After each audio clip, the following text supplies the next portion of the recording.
All right, Ranjan, what's the next question? Yes. What documents should I prepare before meeting you? All right. So, what we ask for as part of our process, the first step is to complete the client center or the client portal, which has basic information about your employment, about your living situation, and things like that. So, that's commonly the information that you would know off the top of your head. Document wise, the first document that we need, which we use to figure out how much we can borrow, what we can borrow, is your income document. So if you're PAYG employed, then we need your payslip to look at some technical aspects of how the payslip is structured by the employer. If you are self-employed, then we need your 2 years of your tax returns. So those are the basic starting documents that we need. For your liabilities and stuff like that, we usually run a credit check which is a soft touch. So it doesn't actually appear as a credit check on your file, on your credit file, but we can still pull out the information. We have that kind of license. So to be able to do that, we need two copies or two proof of IDs. So one could be driver's license, or there could be a passport or a Medicare. So those are the documents that we need to start with. Rest, as we move in the process, we figure out what are the minimum documents that we can look at to a certain things. But it is hard to generalize what is required. To start with, it's just income documents. All right. And how does a broker find the best loan for someone? Well, there are tools these days to compare the interest rates, fees, any hidden charges, annual fees, monthly fees, and how does it all add up as a package. So to work out what is the comparison rate and how do they compare and all that. For those, we have the tools. So an average broker would be able to put in your property values and deposit and things like that to work out what is the best interest rate and what is the best loan in terms of fees.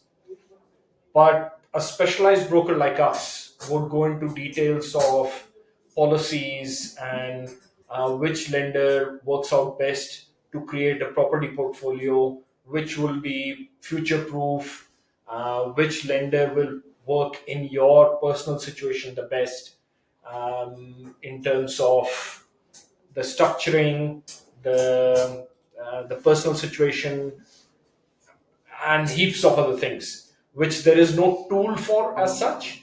It is based on everyone's personal experience as a broker. So that's the subjective part. Objectively, there is AI based tools and so many things that we have access to, which an average broker can do that for All right. And how do I know if my current rate is too high? you. There is nothing like that. The best example that I have used with my clients in the past is about cameras. You know how when you look at the advertising of phones with cameras or cameras, the DSLR and SLRs and all that, everyone talks about megapixels. Yeah. So they say, oh, do you have a 20 megapixel camera? How about this one? This is a 25 megapixel camera. This is a 30 megapixel camera. This year we are coming up with a 40 megapixel camera. And now we have a 50 megapixel camera. So these are all marketing gimmicks to simplify a very complicated machinery, which is a DSLR, which has inbuilt software in it. There are GPUs or um, chips that improve the overall picture. So it's not the physical picture, but the digital picture, it can be processed and improved. There is so many other things that happen inside a camera. So it's the same with interest rates. Interest rate is something that the banks and lender use to simplify your choice as a borrower, because it's easier to just advertise, we are offering 5% interest rate, we are offering 5.5% interest rate, or we have even better, we have 4.99% interest rate. So when you say, how do I know I have the best interest rate, it is a simplification or oversimplification by lenders to be able to advertise their product.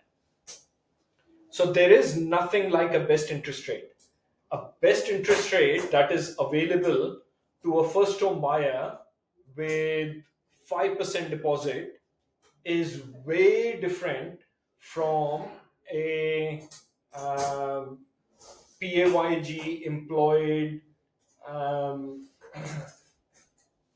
owner who has an existing property that he or she has held for 15 years and has only 30% loan remaining, or 50% or 70% loan remaining, um, but that the loan amount is over $1 million. Their rate will be a lot lower, and best available rate will be a lot lower than the best available rate to a first home buyer with 95% LVR or a 5% deposit. So there is nothing like a best interest rate. It is best interest rate available to you in your personal situation, in your particular situation. So how do you know whether you have the best interest rate? The only way is to set an appointment with a mortgage broker and be able to compare your entire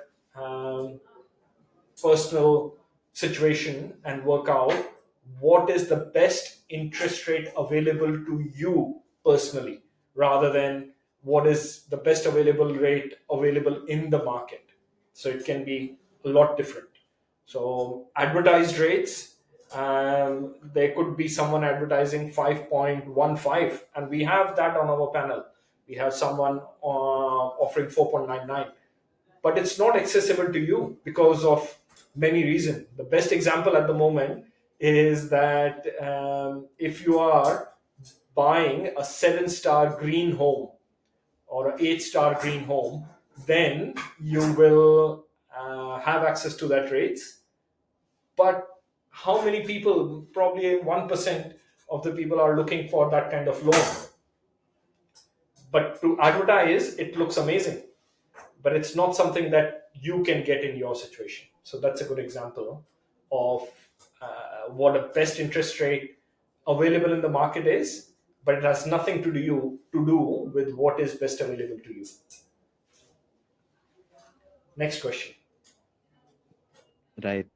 Um, what affects my borrowing power the most? What affects your borrowing power the most? The biggest effect is a dependent. So if you want to improve your borrowing power, get rid of your kids. Yeah, just kidding. So again, this is one of those questions where most of the things are out of your control. So the biggest effect in terms of liability is dependence. If you're married or not, your household expenses are calculated by the banks based on who is in your household. Does your spouse work or not? How many kids do you have? And things like that. Um, Again, your income is one of the biggest contributor in your borrowing power. So let's say a recent example that we saw is where husband and wife run a company, and the company has a trust, and the trust has the beneficiary as husband, wife, and their two kids. One of them is no longer a minor, other one is. So the husband was distributing majority of the income in his name. So something on the lines of 250,000 was his income.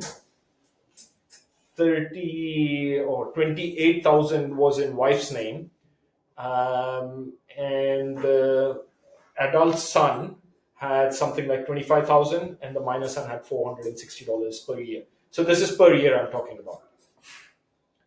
But if you were to restructure those incomes, so the household income between husband and wife is about 278,000. But if you distribute 250 to the male applicant or husband and 28 to wife, the borrowing power is a lot less if you were to split the 280 odd thousand into 140 and 140. So, because of the tax effects. So, what impacts your borrowing capacity? Income, but also the way it is structured or the way you pay taxes. Credit cards have a big impact. Car loan is one of the biggest impactors in your liabilities. So, yeah, all those things all add up to bring your final borrowing capacity. Another recent one we came across was private school fees. That's another one. But there are ways to get around it as well. So, huge number of factors, but income and liabilities. All right. You're in the video, Vikram. Say hi.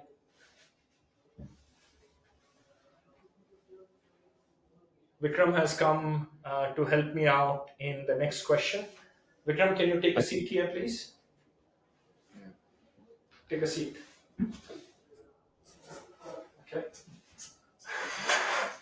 Vikram has got his own laptop stand and he's going to sit and do some work while we make this video. Okay. All right. Next question, please. right. What's the real difference between going to a bank and going to a broker? Cool. All right. So a bank has a limited number of products and they cannot guide you or advise you on a product that they don't have. So they can only do loan structuring and policies as per what is available at their bank. So, for example, if you go to a shop that only sells um, Coca Cola, they can't possibly tell you anything about Sprite, Pepsi, Fanta, or anything else which has high sugar, which has low sugar, which tastes better, and all those things. Whereas if you go to a broker, they have access to all the flavors and they can compare which one is better for you. So a broker can guide you on structuring it. They can, even if you have a portfolio of properties, they can even go which is the right lender for property one, property two, property three, and they can create a portfolio around those things. So that is one of the major differences that there is objectively, that a broker has access to multiple lenders and they can advise you which one is the right one based on their pros and cons. Whereas if you go to the bank, they can only tell you what is available at with them, which is only the bank's product.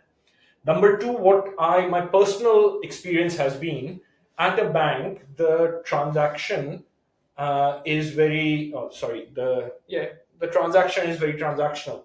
If you know what I mean. That if you go and ask Westpac, I'm looking for a loan to purchase my first home, they will just go ahead and ask you for your details, enter it, and tell you, okay, here's your pre-approval. Whereas if you go to a broker, they would help you with conveyancer, they will help you with property reports, they will guide you which is the right suburb. I'm not talking about average broker, but a specialized broker like us would be able to guide you on the quality of property, what should be the right price, how, if you were buying an investment property, how to rent it out, can guide you with property managers, and yeah, anything and everything that you need. So it's not transactional.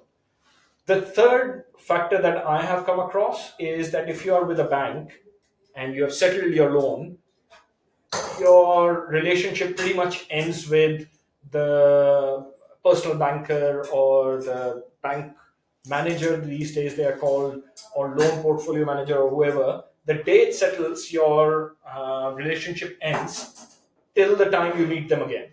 Whereas with a broker and a specialized broker like us, you they would keep an eye on your loan. So, for example, with us, we have a process that's set in the background, which helps us review the loan every 3 months and try to get a better interest rate as and when we can.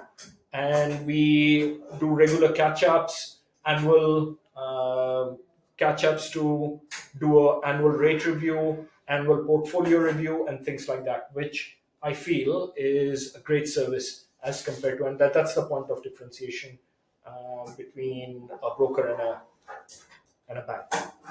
And there might be other points as well. These are the top three that I can think of.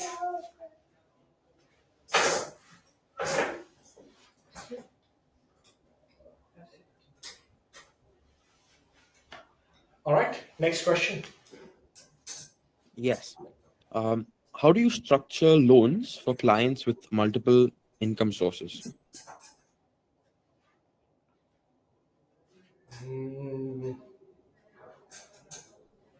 Okay, I think for that, that's a serious question. How about we put this here, turn this around, and you come here.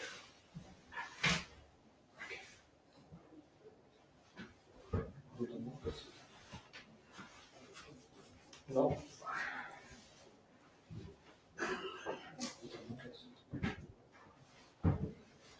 No.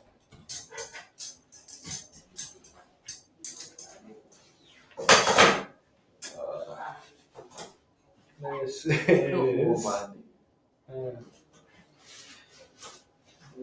इसको उधर रखना पड़ेगा या तुम्हें यहाँ बैठना है? कहाँ बैठना? टेबल पे बैठना है, चेयर पे बैठना है? इस पे बैठना है? इसको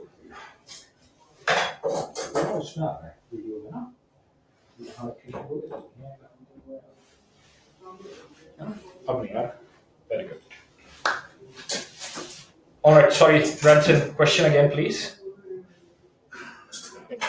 Yes, Amit. How do you structure loans for clients with multiple income sources? No. Sorry, Branson, third time, lucky third. Yes, Amit. So, how do you structure loans for clients with multiple income sources? Right.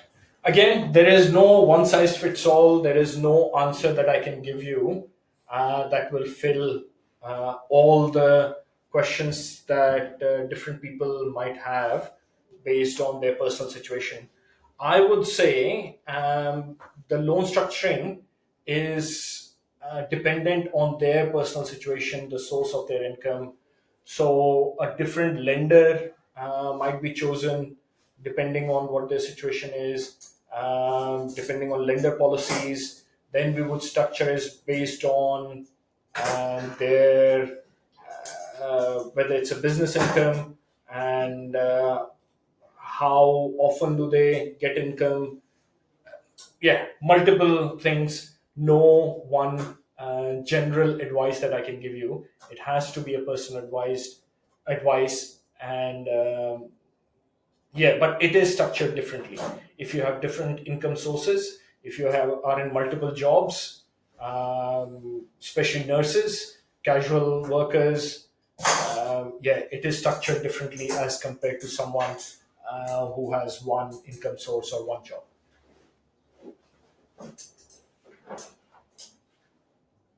All right, next question. Yes, Amit. I'll go over the first question that I asked again. Yes. How should someone structure their loans if they plan to buy multiple properties over time? Right. So, the main factor with buying multiple properties is that you want to maximize your borrowing capacity for the last property, because obviously you can afford the first one.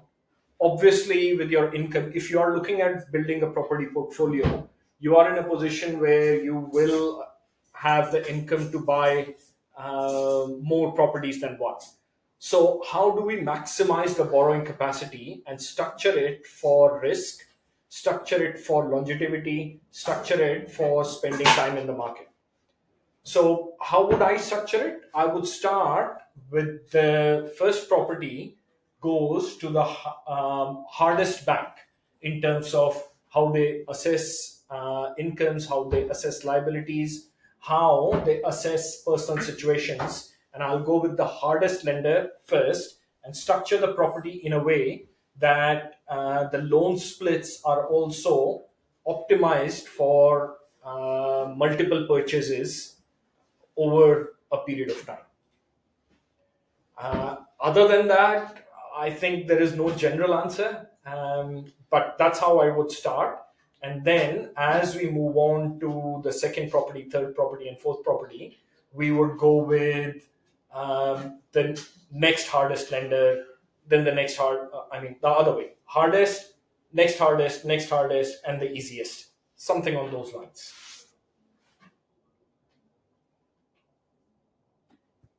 All right, that's all I have, Amit. Cool. Excellent. We have more questions that we might cover in our next sessions as and when we have some gaps in between. Vivek?